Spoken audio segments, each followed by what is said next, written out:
Assalamualaikum warahmatullahi wabarakatuh. Salam rimba. Perkenalkan, nama saya Muhammad Rani Tasman Najis. Nomor stamina 11 Saya dari Fakultas Kedokteran Universitas Ternate. Tujuan saya berdiri di sini yaitu saya ingin survei lokasi mengenai tentang budidaya lebah madu atau yang disebut dengan Apis cerana. Nah, di sini saya mengetahui dari teman saya bahwa lokasi tempat penangkaran atau pembudidayaan lebah madu itu yang bertempat di Desa Dolago, Kecamatan Parigi Selatan, Kabupaten Parigi Motong, Provinsi Sulawesi Tengah.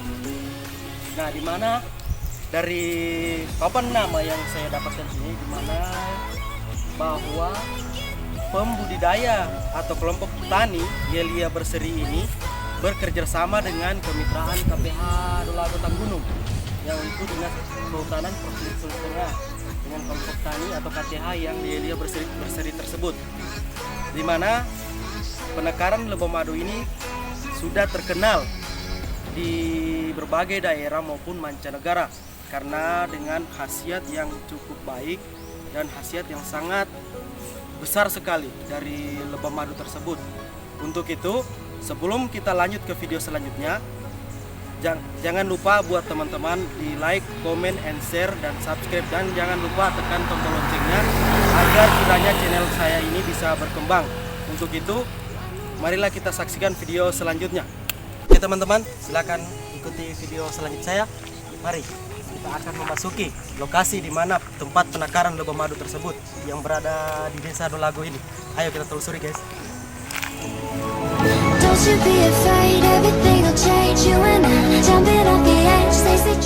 Nah teman-teman, bisa kita lihat bahwa tempat penangkaran lebah madu itu berada di sini. Nah, ini sebagai salah satu tempat penangkaran lebah madu dengan jarak-jarak tertentu. Kurang lebih jaraknya ini sekitar antara satu tempat dengan tempat lain sekitar 10 meter lah, perkirakan sekitar 10 meter. Ya teman-teman, untuk lokasi penangkaran yang lebih jelasnya itu berada di sana. Bisa teman-teman lihat berada di sana. Ya, oke. Untuk itu, let's go. Kita akan telusuri sebagaimana perkembangan lebah madu yang berada di Desa Dolago ini dengan kelompok tani Yelia Berseri, yang dimana dia dinaungi oleh kemitraan KPH Dolago Tanggunung yang bermitra bersama kelompok tani Yelia Berseri ini. Apakah sejauh mana perkembangannya dan apa-apa saja kendala yang akan dihasilkan dari kemitraan atau kerja sama antara kelompok tani Yelia Berseri dengan tim KPH Dolago Tanggunung, dan sudah sampai di mana saja prospek pemasaran dari lebah madu tersebut. Untuk itu kita saksikan lokasi yang akan saya tuju. Yang lokasi yang akan saya tuju berada di depan saya ini. Bisa dilihat kamera, bisa diambil.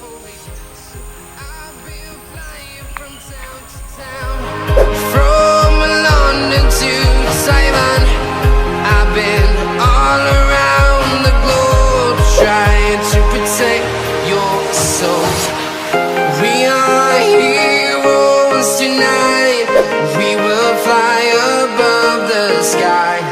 We are heroes tonight.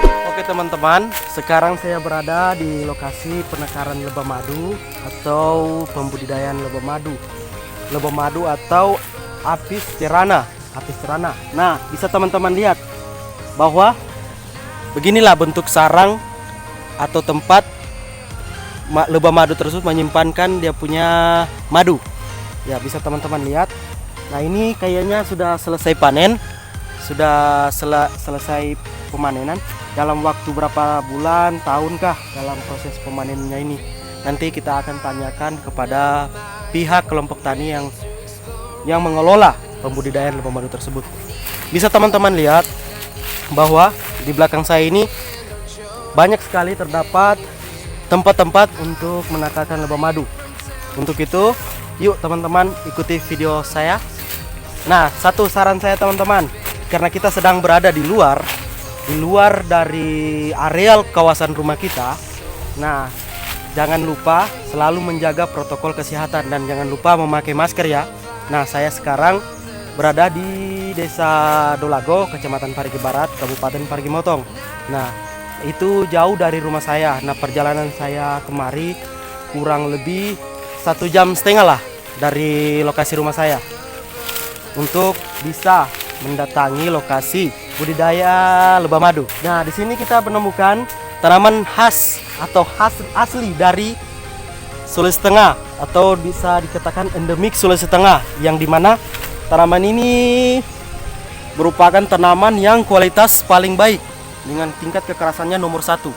Nah, ini dalam bahasa daerah di sini, dalam bahasa keseharian masyarakat sini, ini disebut dengan kayu hitam. Karena kenapa disebut sebagai kayu hitam? Karena ketika dia sudah waktu panen, artinya sudah cukup umur, artinya sudah cukup dalam proses sistem pemanenan. Nah, ketika kayunya ini dibelah, nah kayu itu berwarna hitam, hitam pekat. Ya, bisa, makanya masyarakat sini menyebutkan dengan kayu hitam. Pada nama aslinya sebenarnya ebony atau dengan bahasa Latin Disperus celebica Bak. Oke, ini saja sebagai gambaran bahwa kita berada di lokasi penakaran, di mana penakaran lebah madu ini masyarakat juga selingkan dengan tanaman kehutanan seperti yang saya jelaskan tadi. Untuk itu teman-teman, jangan lupa di like, comment, and share ya, dan subscribe. Hold me close till I get up. Time is barely on our side. I don't wanna waste what's left. The storms we chase are leading us, and love is all we'll ever trust. Yeah, no, I don't wanna waste what's left. And on we'll go, through the wastelands, through the highways, till my shadow turns to sun rays. Yang saya mau tanyakan ini, nah ini kelompok tani yang Bapak dirikan ini dengan saya lihat dari pampang nama di sana bernama Yelia Berseri. Nah, dari Yelia Berseri itu apakah memiliki arti atau makna, Pak? Wah, kalau dibilang arti makna ya ada juga sedikit. Kalau Yelia itu berasal dari nama anak pertama saya. Kemudian kita berikan ujungnya yaitu berseri. Berseri itu bagaimana caranya kita bernyanyi tetap berseri, ceria dan bersemangat. Gitu. Bagus sekali Pak namanya itu. Maksudnya sangat sesuai dengan apa yang dilakukan kelompok tani. Karena ketika seseorang digigit lebah itu, dia tidak patah semangat, dia tidak menangis. Pasti mukanya sudah lain. Nah, Sudah bagaimana lain. caranya tetap berseri? Ya, tetap berseri. Berarti dari nama Yulia Berseri ini, orangnya itu ketika digigit, jangan kau memasang muka asam. Lebih berseri supaya sesuai dengan nama kelompok tani ya. Pak, yang pertanyaan selanjutnya, apakah Bapak dari kelompok tani ini apa bisa bekerja sama dengan KPH lain seperti yang ada di Parigi Motong ini, KPH Dolago Tanggunung? Iya, kita bekerja sama seperti KPH kalau kita habis panen mereka yang ambil dulu. Mereka yang beli.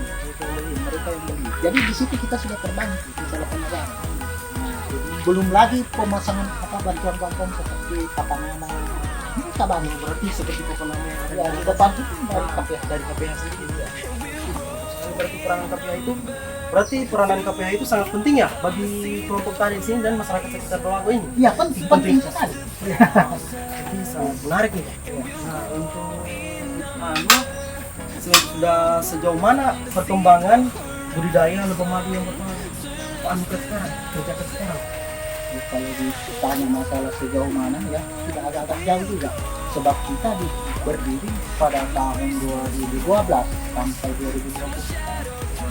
Berarti sudah 8 tahun ya. Itu sudah cukup profesional ya, sudah cukup lumayan lah. Pak, ini pemasaran lebah madu ini kan kita kenal kualitasnya sangat baik. Lebah madu itu sangat memiliki manfaat yang sangat bagus. Nah, apakah pemasaran yang lebah madu dari hasil madu dari kelompok tani budidaya Yulia Berseri ini apa sudah dia menembus ke pasar nasional kah maupun internasional? Kita masih di daerah sendiri dulu. Di daerah sendiri masalah pemasarannya, kemudian ke provinsi. Sedangkan di daerah sendiri juga belum cukup, belum cukup sebab kenapa peternak di sini hanya saya, hanya Yelia Berseri ini yang ada. Jadi tidak mungkin produksi di sini bisa melayani satu kabupaten atau satu provinsi. Berarti masih berbeda tuh, masih sendiri lah. Ya masih Masih sendiri di produksi itu.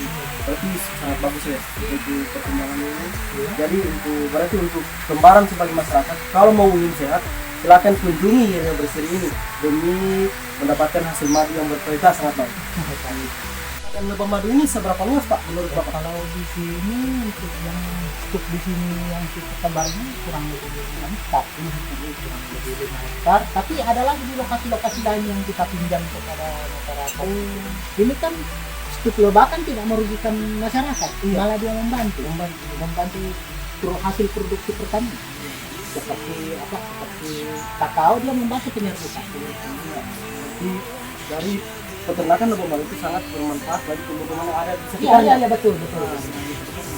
Nah, yang saya mau tanyakan Pak, ini kayaknya ada saya lihat pembudidayaan ini, kalau boleh tahu kameramen bisa ditunjukkan ini Pak. Oh yang Nah, ini adalah tanaman bunga. Tanaman bunga yang dikatakan AMP. Apa itu AMP? Air mata pengantin kalau di Jawa. Oh, Bunga Nah, bunga AMP ini sangat menghasilkan nektar, sangat banyak dia menghasilkan nektar. Sebab dia tidak fokusnya berbunga, tidak pakai waktu dia berbunga terus, sehingga menghasilkan banyak nektar.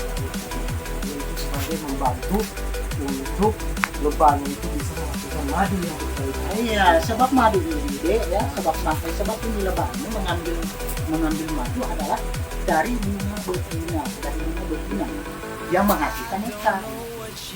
Itulah yang dia bisa kemudian dia tampung betulnya. Selama itu dalam proses pengambilan itu dia sudah disitulah yang proses itu membuat. Kemudian dia bawa ke stuk. Nah, dia bawa ke stuk, dia semprotkan ke sarangnya, di situ lagi difermentasikan, kemudian dibuang lagi tadi ke kadar airnya. Sangat bermanfaat ya ini NPK lah. AMP itu air mata pengantin. Menghasilkan banyak nektar. Saya baru tahu ya, karena saya mahasiswa, saya baru tahu artinya banyak ilmu yang saya dapat di sini, hanya pengalaman yang saya dapat di sini. Nah, yang saya mau tanyakan lagi Pak mengenai tentang madunya. Di sini ada berapa jenis lebahnya? Oh, di sini yang saya amati ya, saya peternak ada. Saya ini adalah peternak lebah apis cerana, spesies cerana. Adapun spesies-spesies lain itu seperti dorsata, metrigona, itu ada juga di daerah kami. Cuma dorsata tidak bisa diternak. Kendalanya Pak? Dia hanya memang dari sononya. Dari sononya Dari sononya tidak bisa diternak, tidak bisa dibikin itu. Dia hanya bergelantung. Kalau di Jawa itu dikenal dengan lebagong. lebagong ya. Kalau bahasa kaidinya avani. Avani, iya. Kalau bahasa Bugisnya awani. Awani, iya. Kalau bahasa Jawanya saya belum tahu. Iya, belum tahu ya, karena kita kan asli sini ya. Oh, berarti di situ berarti ada dua bermacam-macam sih, cuman yang bapak dominan sekali di kelompok tani Yelia Berseri ini yaitu apis cerana. Apis cerana yang kita import. Tapi trigona itu juga kita berikan kita mulai budidaya juga, berikan stok juga seperti contohnya yang di belakang ini. Ya, ini di belakang ini. Ini adalah stok spesies Apis trigona. Apis trigona. Oh iya. Oh, berarti bentuknya ya kecil ya Pak? Iya ya, kecil. kecil dia tidak Kecil. sama seperti. Ini keuntungannya juga beternak ini. Oh, dia tidak agresif. Tidak agresif, iya. Nah, Tidak beda dengan apis cerana tadi. Iya, beda. Apis cerana dia agresif dan agresif. menyengat dia. Menyengat. Nah, Ini juga menyengat tapi tidak terlalu. Tidak terlalu, iya. Nah. dari perbedaan antara madu yang dihasilkan oleh apis cerana dengan apis trigonometri ini apa Pak perbedaannya? Perbedaan apa nih? Madu? Kualitasnya, Kualitas madunya itu dikembalikan kepada konsumen. Oh, kepada konsumen. Kalau konsumen mengatakan saya suka trigona, ya berikan madu trigona. Kita tidak jangan paksa dia tidak suka cerana. Kita paksa ke dia tidak suka cerana. Kemudian kita paksa ke cerana. Tidak boleh. Berarti Tergantung kualitas ini tergantung konsumen. Di mana minat konsumen itu semakin tinggi kepada antara Apis cerana dan Apis trigonometri, tinggal mereka yang memilih berarti Pak. Tapi kalau sejauh pengalaman saya sekarang ini lebih banyak cenderung condong ke cerana. Cerana, iya. Karena itu sudah turun temurun ya, dan itu sistemnya dulu kalau saya lihat di kampung-kampung itu sistemnya masih tradisional.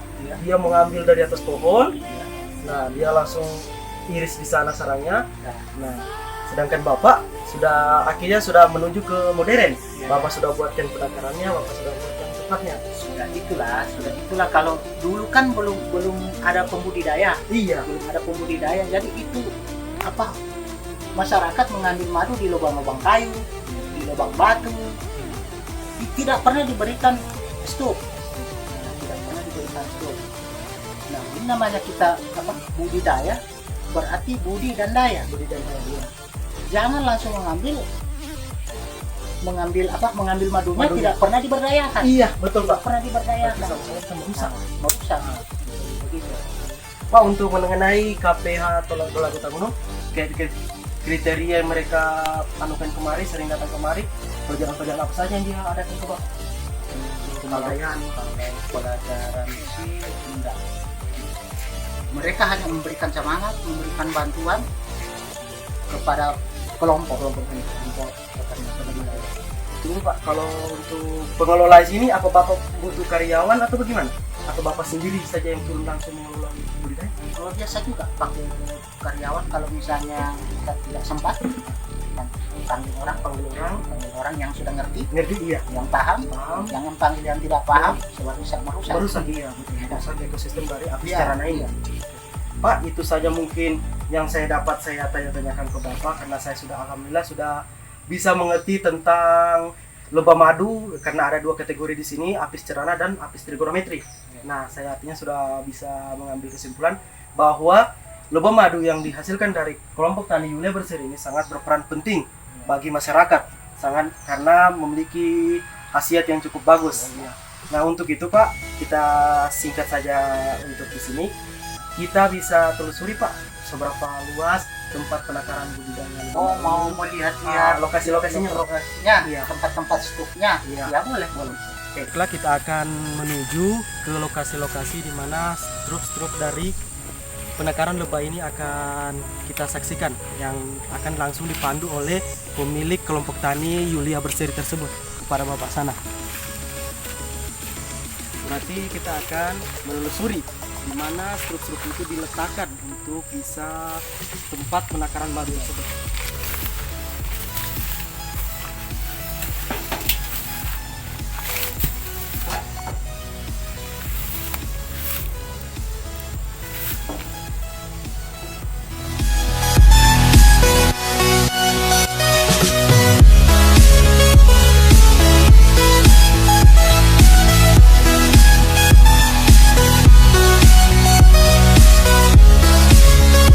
Mengenai soal ini budidaya madu, kira-kira itu pasca panennya itu selama setahun berapa kali Pak?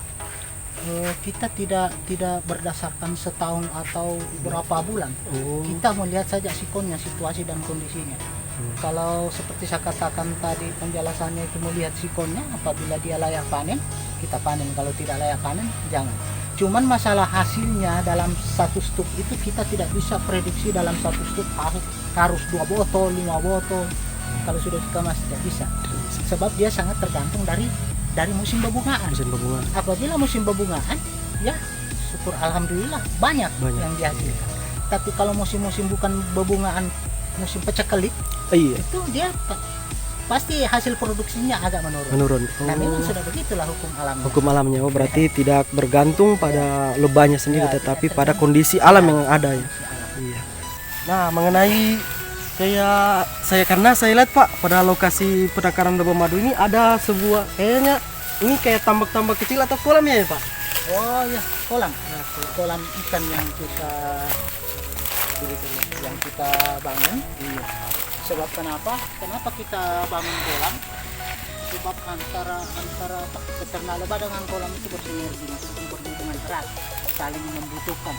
Jadi kalau kita habis panen, sisa perasan itu kita tidak buang begitu saja atau menjadi limbah atau apa.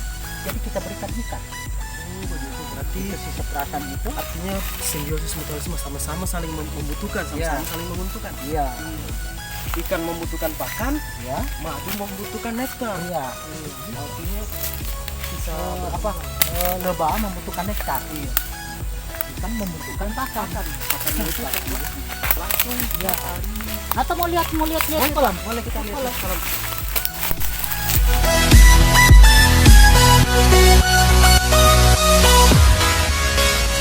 Pemirsa, bahwa kolam yang berada di penangkaran lebah madu ini sama-sama saling membutuhkan. Karena sebagaimana dari penjelasan dari Bapak peternakan lebah madu ini, karena peternakan lebah madu dan kolam sama-sama saling bersinergi, artinya sama-sama saling membutuhkan. Karena di mana lebah, hasil dari perasan lebah itu bisa digunakan untuk jadi pakan ikan. Sisa perasan dari madu. Sisa perasan dari madu itu bisa jadi pakan dari ikan. Ya betul, berarti sama-sama saling menguntungkan, itu sama halnya dengan simbiosis mutualisme. Ya. Pak, sekitar luas dari areal ini Pak, tambak ikan ini kurang lebih 1 hektar. 1 hektar ya Pak. Oke Pak, mungkin itu saja yang bisa saya tanyakan. Mohon maaf sebelumnya Pak apabila saya ada kesalahan dalam tutur kata saya maupun dalam berpakaian saya mohon maaf Pak, karena kita hanya manusia biasa, kalau kita salah dan dosa Pak. Untuk itu saya berterima kasih kepada Bapak, kami sangat terima kasih Pak. Oke guys, oke pemirsa, itu saja yang dapat saya paparkan dari peternakan lebah madu Yulia Berseri yang berada di desa Kecamatan Parigi Selatan, Desa Dolago, Kabupaten Parigi Motong. Untuk itu teman-teman jangan lupa di like, comment, and share, dan subscribe, dan tekan tombol loncengnya ya, agar kiranya channel saya bisa berkembang. Wabillahi taufiq wal hidayah. Wassalamualaikum warahmatullahi wabarakatuh. Salam rimba.